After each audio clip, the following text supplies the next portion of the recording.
అనాథలను పోషించినందుకు, జనం కోసం ప్రశ్నించినందుకు తనపై ఇన్కమ్ ట్యాక్స్ కేసులు పెట్టారని ప్రజాశాంతి పార్టీ అధ్యక్షుడు కేఏ పాల్ అన్నారు.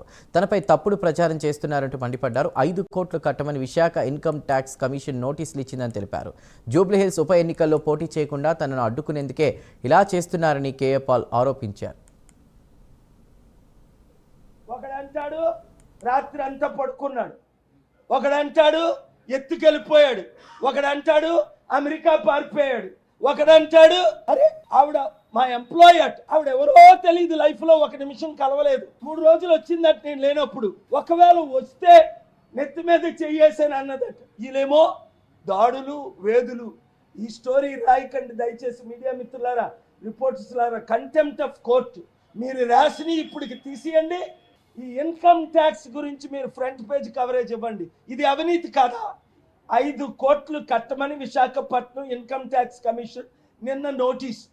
అంటే నేను ఇక్కడ జూబ్లీహిల్స్లో పోటీ చేయకుండా దీని మీద కేసు వేస్తాను, ఫైట్ చేస్తాను అని. నేనంటే ఎందుకంత భయం? ఈవీఎంలు మార్చేశారు వైజాగ్లో, అందరికీ తెలుసు, రుజువులతో పెట్టాను. లేకపోతే టీడీపీ చంద్రబాబు నాయుడు అందమైన అల్లుడికి 10 లక్షల ఓట్లు వచ్చాయా? మోదీకి రాని 10 లక్షల ఓట్లా? 10 లక్షలు, వాడికి 3 లక్షలు రావని, ఆడి పేరేది భరత్, 3 లక్షలు రావని ఆయనే చెప్పుకు తిరిగితే బీజేపీతో మేము కలిసినందుకు ఆడికి 10 లక్షలు ఇచ్చారు. లంక ఏం పేరది? లంక దీపక్ రెడ్డి అట, పేరే వినలేదు నేను.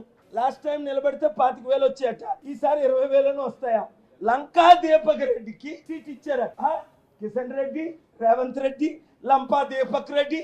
मोदी जी सुनो, अच्छे से सुनो, आप अनाउंस कर रहे हैं क्यों? रेवंत रेड्डी आपका बीजेपी का एकनाथ सिंह होगा बोल के ना आप लोग ये सब कर रहा है.